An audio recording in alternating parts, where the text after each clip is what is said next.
Have you ever felt like your greatest struggles are not caused by external factors, but by something deep within yourself? That perhaps the mountain standing in your way is you? Brianna Wiest's The Mountain Is. You offers a profound exploration of this idea, teaching us how to confront our self-sabotaging behaviors and transform them into stepping stones toward personal growth and success. In this summary, we will uncover the key insights of the book, dive into its powerful themes, and provide actionable steps you can take to apply its lessons to your own life. Stick around until the end, and I'll share the 5 main takeaways from the book and how you can start implementing them today. Brianna Wiest begins her journey into the world of self-sabotage by presenting an eye-opening truth. We often create our own barriers to success and happiness. The book is rooted in the idea that self-sabotage is not an act of destruction, but a cry for healing. Wiest explains that our minds and bodies are wired to seek comfort and familiarity, even if it means staying stuck in patterns that no longer serve us. For many, this can manifest as procrastination, overthinking, or avoiding opportunities out of fear of failure. But what if we learn to view these tendencies not as flaws, but as opportunities for growth? The author's personal insights and reflections shine throughout the book, adding depth and relatability to her teachings. Wiest's own experiences with overcoming self-doubt and breaking free from limiting beliefs illustrate that change is possible for anyone willing to put in the work. She invites readers to see themselves not as victims of their circumstances, but as powerful creators of their own reality. By shifting our perspective and embracing discomfort, we can begin to climb the mountain within us. Her candid storytelling helps to bridge the gap between abstract concepts and everyday challenges, allowing readers to connect deeply with the material. At the core of The Mountain Is You is the concept of self-sabotage as a form of resistance to change. Wiest explains that this resistance often stems from unresolved emotional wounds or unmet needs from our past. These deep-seated issues create behavioral patterns that can hold us back, often without our conscious awareness. For example, someone might fear success because they subconsciously associate it with losing the support of loved ones. Another person might stay in a toxic relationship because it feels safer than the uncertainty of being alone. By identifying these underlying fears and addressing them head-on, we can break free from self-sabotage and step into our full potential.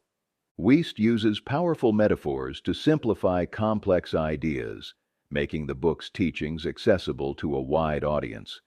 She likens our emotional struggles to earthquakes, unexpected, often overwhelming events that force us to confront what's unstable within us. Rather than fearing these emotional upheavals, Wiest encourages us to see them as opportunities for growth.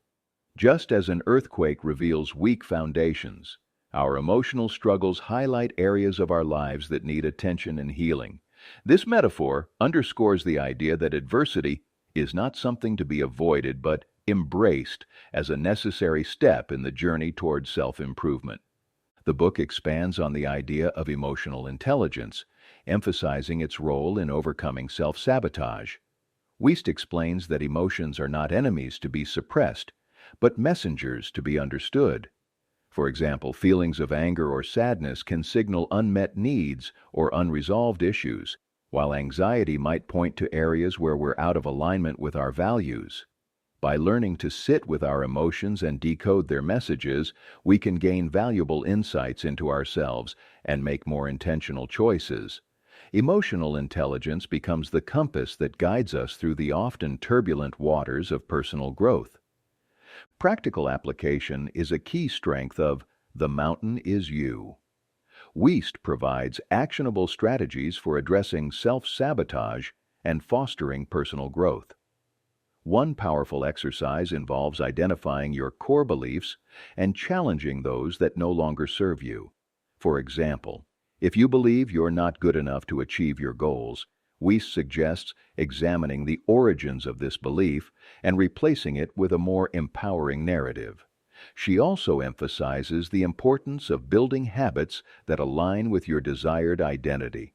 By taking small, consistent steps toward your goals, you can create lasting change over time. For instance, if your goal is to become more confident, start with small actions like speaking up in a meeting or introducing yourself to someone new.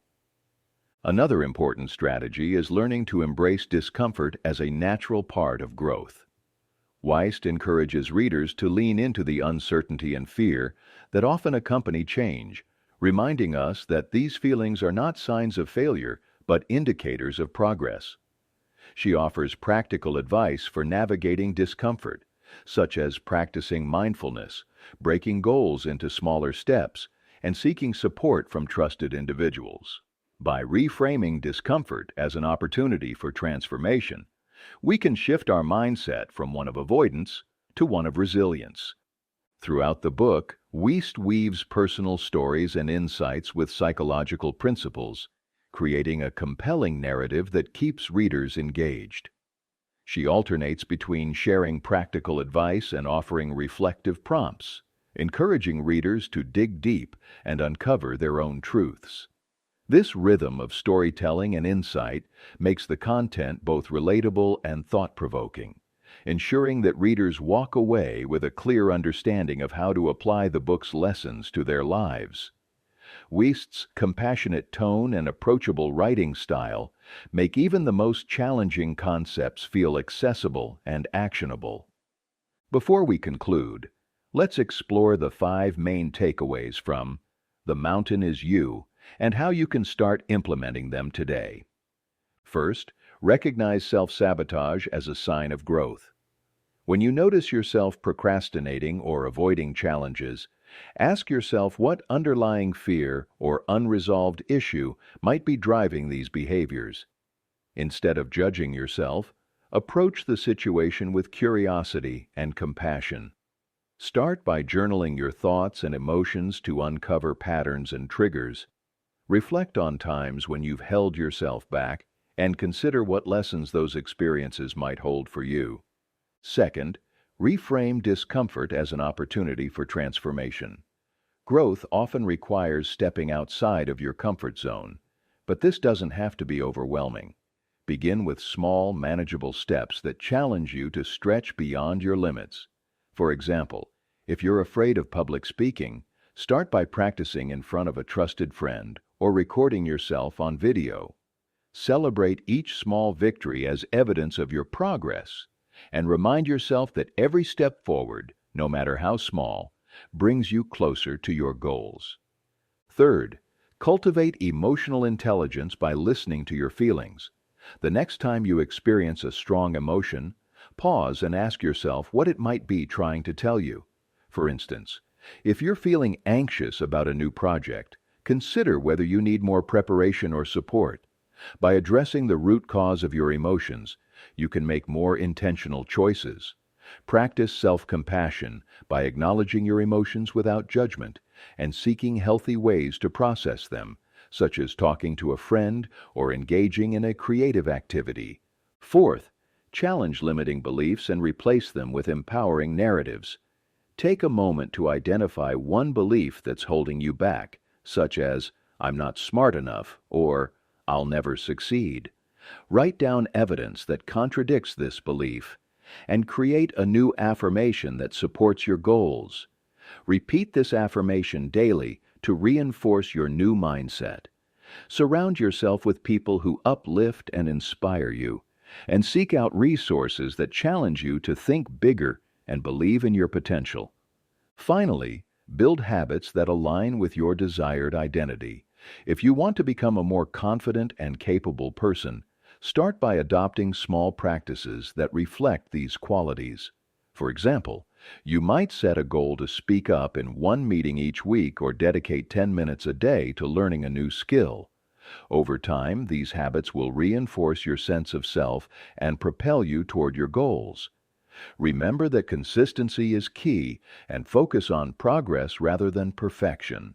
In conclusion, The Mountain is You is a powerful guide to understanding and overcoming self-sabotage. Brianna Wiest's insights remind us that the obstacles we face are often opportunities in disguise, and that true transformation begins within. By recognizing our patterns, embracing discomfort, and cultivating emotional intelligence, we can turn our greatest challenges into our greatest strengths. The book empowers readers to take ownership of their lives and embrace the journey of personal growth with courage and determination. If you've made it to the end of this audiobook summary, it means you're serious about taking action to improve your life. Remember, the book will be linked in the description if you want to dive deeper into its wisdom. Don't forget to like and subscribe for more content like this.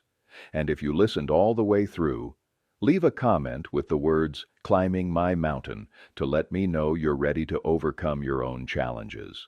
I'll do my best to like each and every one of your comments. Until next time, keep climbing and stay inspired.